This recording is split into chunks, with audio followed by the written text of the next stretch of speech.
देखिए भैया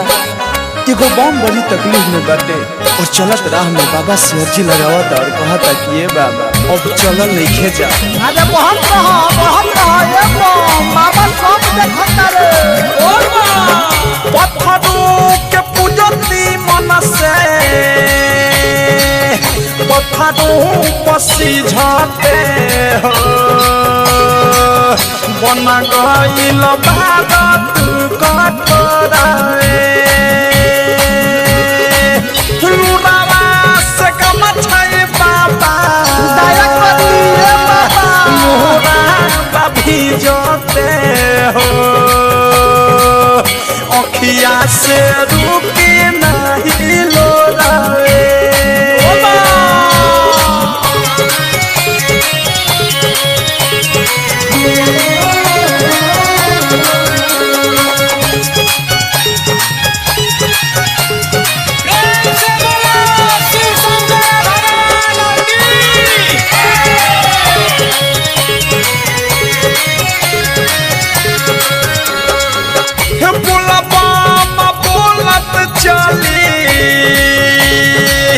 कठिन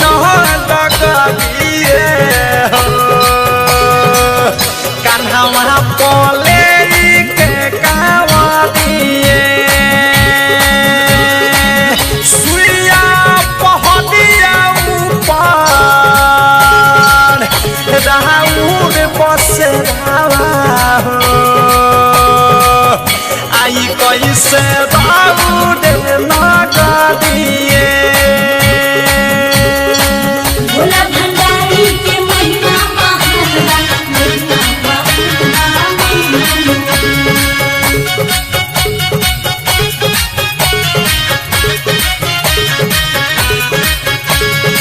ये बाबा अब हई राउत कांवर के भार हमरा से नहीं सहार अब हमरा से चलल नहीं जा। ये बम हिम्मत रख बाबा कृपा जरूर करिए रौदे सहाते अबहू भूखले पियासले हो बोला बम के बोली ले बचनाए खमवा में जुआ मोड़ा पक कराई हो लागे मोरा छूट जाई पड़नाए